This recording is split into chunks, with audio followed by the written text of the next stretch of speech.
Hello mga kahisoka! Welcome back sa ating channel. At ngayon, ipagpatuloy na natin ang Dark Continent arc. At nagpapasalamat ako sa patuloy niyong pagsuporta sa aking mga ginagawang video. At itutuloy na nga natin ang Chapter 24 ng Dark Continent arc. Pero mag-recap na muna tayo sa last episode ng video natin. Ayun na nga mga kahisoka, sa nakaraang video natin, ang ikalimang prinsipe ay gustong makipagtulungan kay Cherry Mitch.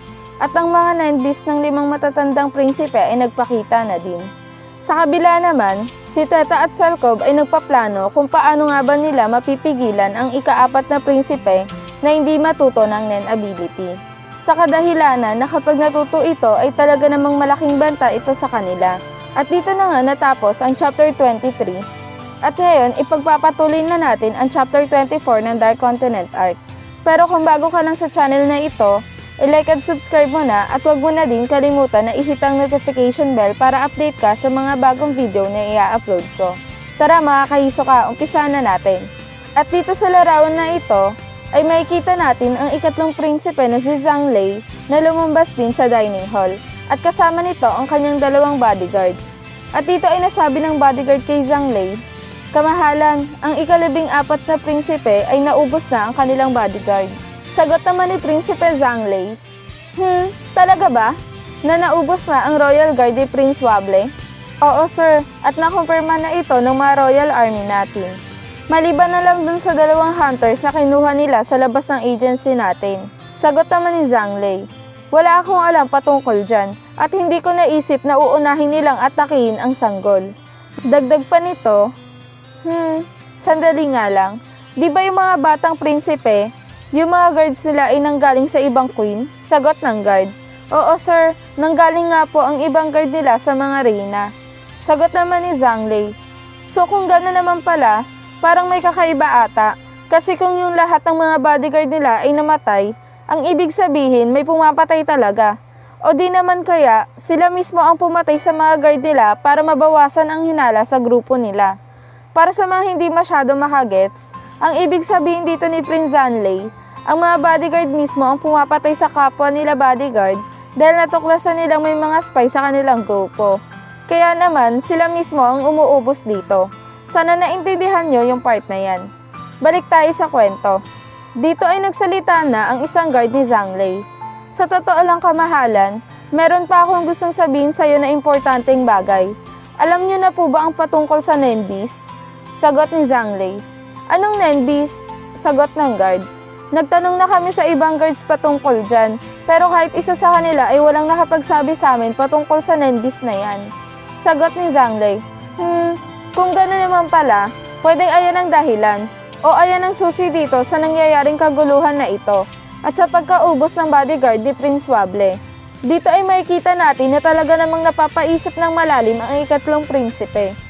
At dito sa larawan na ito, makikita natin na nagkakasayaan ang lahat ng mayayaman na tao at makikita din natin dito ang ikalawang anak ng hari na si Camilla. At dito ay lumapit siya sa kanyang ama at nasabi nito na, "Daddy, meron sana akong gustong linawin sa'yo patungkol sa mga iilang bagay." Dagdag pa nito, maraming paraan para sabihin yung salitang survive dito sa Succession War battle na ito. At ngayon, yung salitang dropout naman ay medyo mahirap intindihin. At baka maiba ang kahulugan nito sa ibang mga prinsipe. Sabi pa nito, ngayon ganito, pwede ba kung humiling sa'yo na wag mo silang payagan na mag-drop out hanggang hindi sila namamatay? Okay lang ba sa'yo yun, Daddy? Dito mga kahisoka, masasabi natin na mas halimaw pa pala itong ikalawang anak ng hari na ito. Dahil ang gusto niya talagang mangyari, isa lang ang matitira sa kanila at ang labanan na ito ay hanggang kamatayan. At hindi ka pwedeng sumuko o umatras sa laban. Sagot naman ng hari, "Ha. Alam mo ba, ang ikatlong prinsipe na si Zhang Lei ay nagtanong din sa akin patungkol sa mga patakaran dyan sa Succession War battle na yan. Gayon ganito, yung sasabihin ko sa'yo, ito din mismo ang eksaktong sinabi ko sa kanya. Kung sino ang kaisa-isang matitira sa inyo dito sa labanan na ito, ay siya na ang magmamana ng trono. Ngayon, kung paano mo intindihin yung mga patakaran na yan, ay kasama yan dyan sa labanan na magaganap sa inyo." At dito sa larawan na ito, makikita natin ang unang prinsipe na sumali na sa usapan nila Camilla at ng hari. At nasabi nito na, Camila, ano na naman ang iniintindi mo dyan? Nag-aalala ka ba sa mga walang kwentang bagay? Nang marinig ni Camila ang boses ng nagsalita, dito ay paglingon niya ay nakita niya si Benjamin ng unang prinsipe. Nang biglang nagsalita ulit si Benjamin ng parang pagalit. Ngayon, kung ginagawa mo yan dahil sa kagustuhan mo na ikaw ang sumunod na maging hari, hindi mo na dapat intindihin ng ibang prinsipe. Dapat, ang intindihin mo na lang yung sarili mo. At ano naman ang pakialam mo kung iba ang pagkakaintindi nila patungkol dyan sa dropout na yan? Sagot ni Camila. Ang gusto ko ay kumilos ang lahat ng tao dito sa buong mundo ng eksakto kung ano ang nasa isip ko. At ang unang-una dyan, kayong mga prinsipe ay dapat mamatay maliban lang sa akin. At ang gusto ko, kayo na mismo ang mag-volunteer mamatay. Dagdag pa nito, at ang gusto kong isipin nyo na si Camille na ang susunod na hari kaya dapat akong mamatay. Ayan ang mga gusto kong sabihin nyo. At ayan ang dapat nyong iniisip na mamamatay kayo dahil ako ang susunod na hari. Dito mga kahisoka ay talaga namang nagkakainitan ang dalawang prince na ito. At talaga namang nakakatakot ang bawat salita na binibitiwan nila sa isa't isa. At sagot ni Benjamin na talaga namang gigil na gigil at makikita natin sa kanyang muka na gusto niya itong patayin. Sabi nito, anong sabi mo? Napakatalas ng pananalita mo ah. Kasuklam-suklam ka. At kung sa'yo mapupunta yung trono na yan, parang ipinaubaya na rin namin sa baliw na aso ang kaharian na yan. Sagot ni Camila, sira ulo ka ba? Gaano ba kakitid ang utak mo? Abnormal. Umalis ka nga sa aking daraanan. At dito ay talaga namang nagkakainitan silang dalawa at masama ang tingin nila sa isa't isa. At ang hari naman ay pinapanood lang silang dalawa na nagsasagutan. Nang biglang nagsalita na ang hari na parang medyo nababastusan kay Camila at ang sabi nito na, Camila, galangin mo yang si Benjamin. Magbigay galang ka sa nakakatanda mong kapatid. Dito ay parang naiinis na si Camila at nang papaalis na siya, dito ay inirapan niya ng tingin si Benjamin. At sa isip-isip niya, hindi ako makapaniwala. Walang kapatawaran ng mundong ito ay maling-mali talaga. Kung ganon, wala na palang natatanging paraan kundi ako na mismo ang magpabago dito. Dito mga kaisuka, masasabi natin na talaga namang maangas talaga ang datingan nitong ikalawang prince na ito. Dahil hindi ito marunong magpatalo at gagawin niya kung ano ang kanyang gustong gawin. Dito ay makikita natin ang nenbis ng ikalawang prince na si Camila at nasabi nito na, walang magagawa kung puro hiling lang ako at hindi magkakatotoo ang mga gusto kong mangyari. Hindi ito patas. Dito ay nakatingin lang si Benjamin kay Camila habang papalayo ito. Nang bigla siyang lumingon sa kanyang ama at nasabi nito na, mahal kong ama, ayan ang isa sa mga katotohanan na isa siya sa mga hindi karapat-dapat para maging susunod na hari ng Kakin Empire. Wala sa kanya ang katangian na susunod na hari para maging tagapagmana ng kaharian. At ako, bilang nakakatandang kapatid ay nahihiya sa mga pinaggagawa ng aking kapatid na si Camila. At dito mga kaisuka ay makikita talaga natin ang unang prinsipe na talagang galit na parang kahit na anong oras ay papatay na ito. At nasabi nito habang gigil na gigil, ako si Benjamin ang kukuha ng responsibilidad para wakasan at putulin ang mga sangang hindi karapat-dapat at tanggalin ang mga walang kwenta. Ipinapangako ko ngayon dito mismo na poprotektahan ko ang pamilya ng Kakin. Sagot ni Haring Huiguro na nakangiti, sige Benjamin, umaasa ako sa iyo ng malaki. At dito ay lumabas na din ang nenbis ni Benjamin at talaga namang nakakatakot ang tsura nito. At nasabi na lang ni Benjamin, papatayin ko silang lahat. At dito nag-announce na sila na ang unang prinsipe ay lumabas na.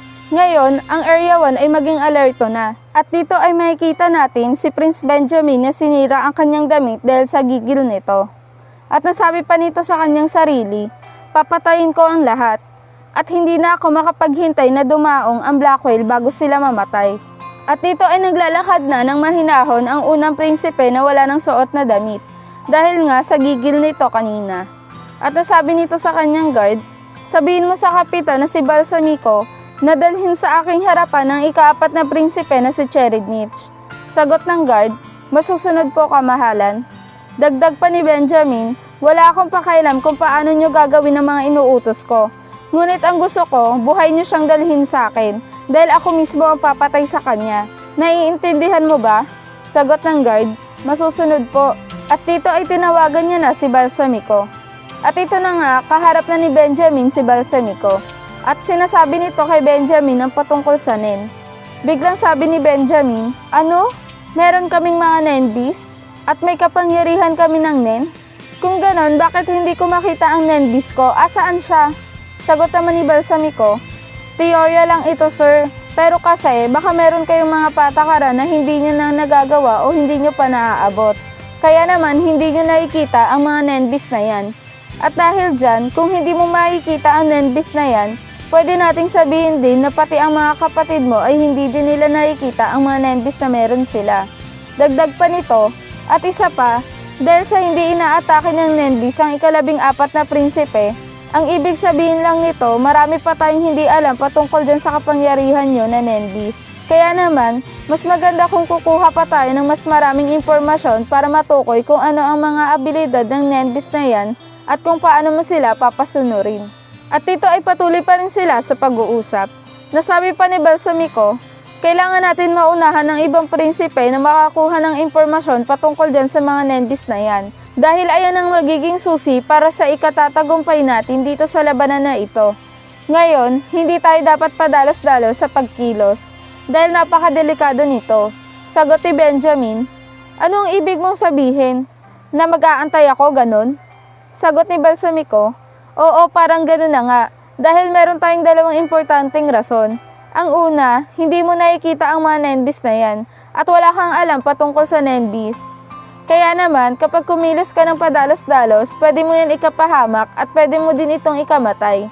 Kaya naman, ang maganda dito ay baguhin natin ang ating depensa at mga plano."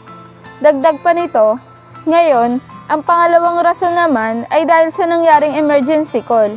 Ang ibig sabihin lang niyan, ang lahat ay alam na ang patungkol dito sa Nen Beast na ito. At alam na nila na ang kalaban nila ay marunong gumamit ng Nen. Ang ibig sabihin nito, nawala na ang ating kalamangan sa kanila. Sagot ni Benjamin, ganun ba?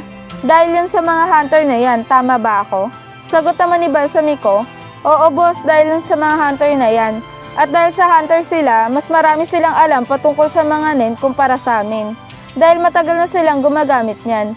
At pagdating sa mga Nen ability, panigurado na mas nakakalamang sila. Pero, sa kabilang banda naman ay walang alam yung mga hunter na yan patungkol dito sa internal affairs ng mga prinsipe ng Kakin Empire. Hindi nila alam kung anong war ang nangyayari sa pamilyang ito. At isa pa, pangalawa lang sa kanilang misyon yung bantayan o alagaan ng mga prinsipe na yan. Ang ibig sabihin, pagdating sa internal information ay mas makakalamang tayo dyan sa mga hunter na yan.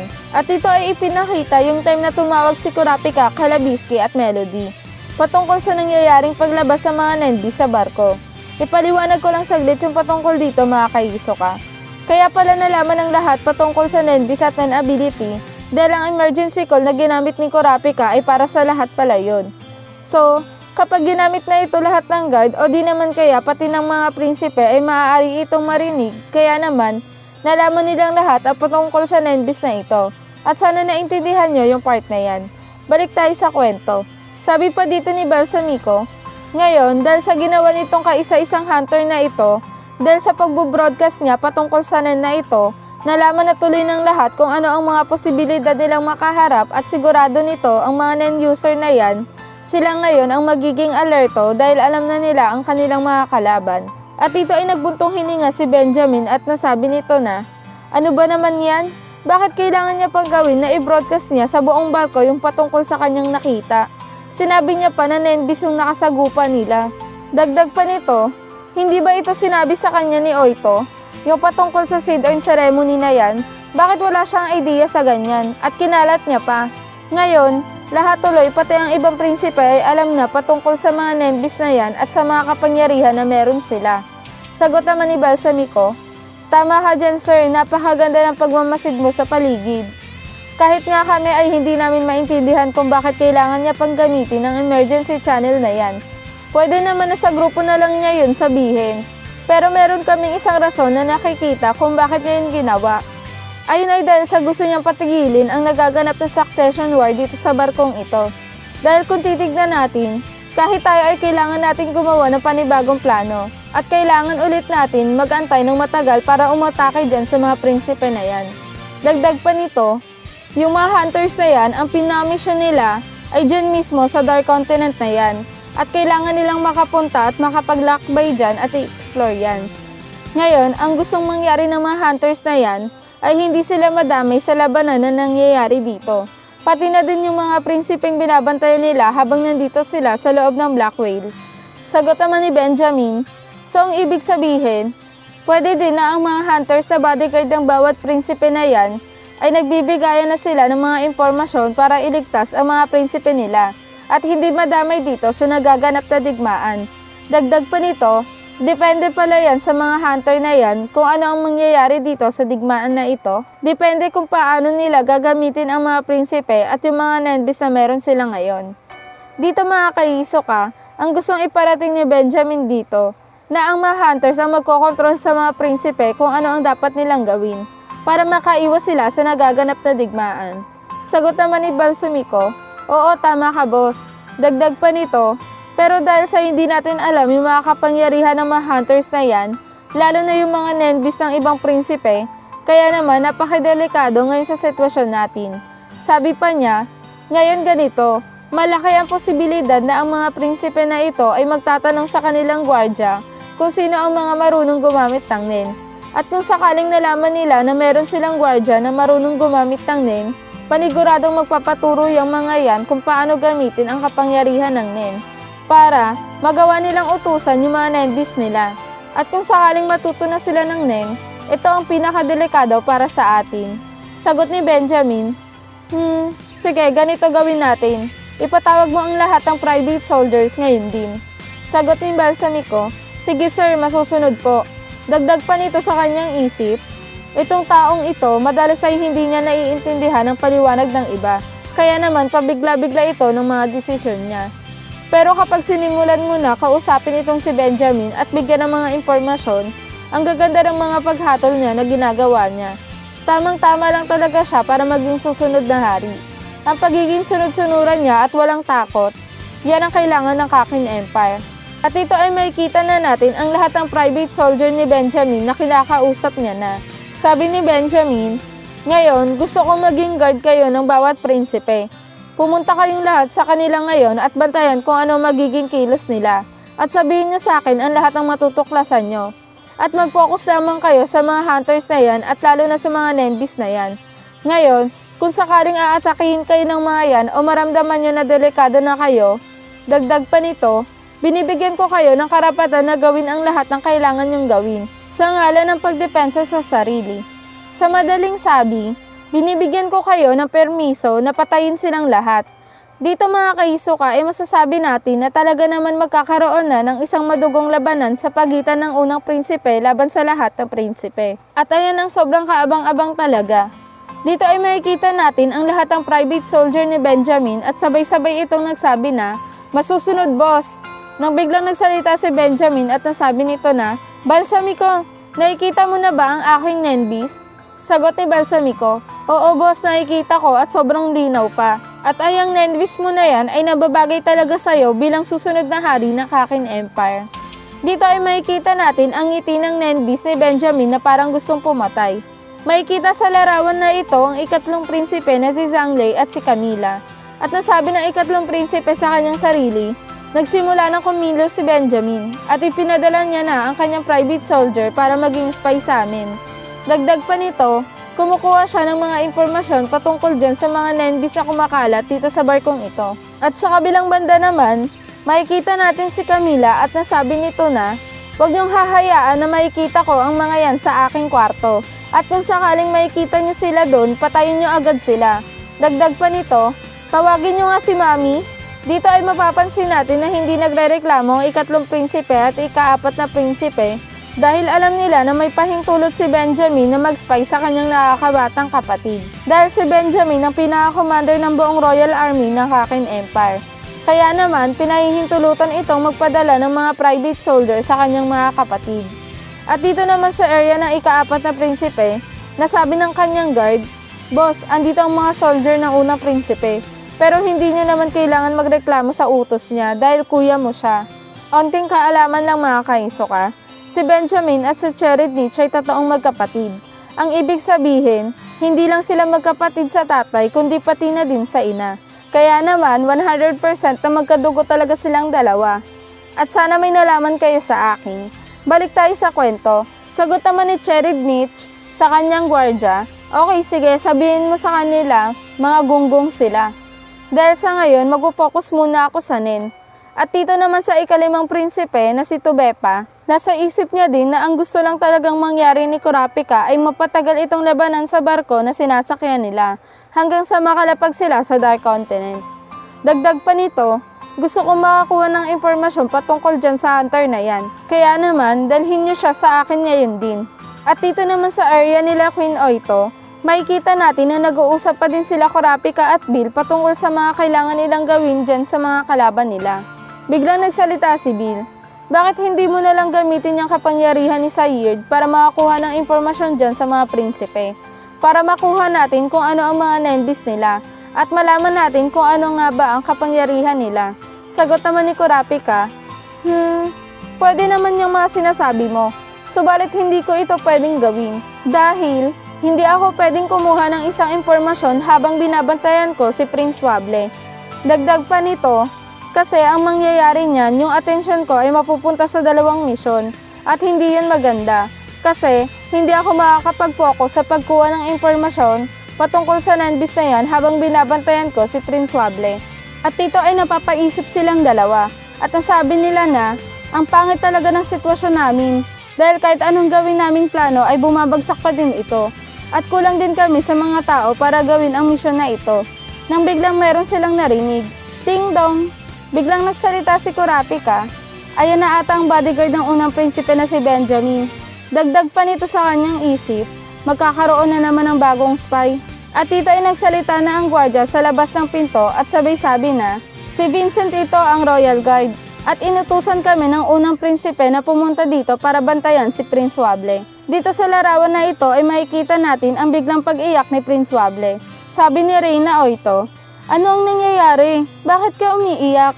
Kakapadede ko lang sa iyo ah. Dagdag pa nito, kinakabahan talaga ako kapag merong ibang tao na dumarating, lalo na't nakapaligid dito sa atin. Sagot ni Kurapika, naiintindihan ko ang nararamdaman mo, Queen Oito. Pero huwag ka mag-alala at kaming bahala ni Bill sa'yo.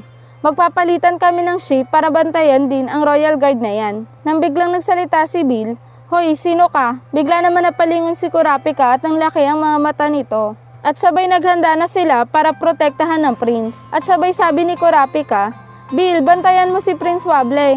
Nang biglang nagsalita yung gwardya na pumasok, ay nako, muntik na talaga, buti na lang.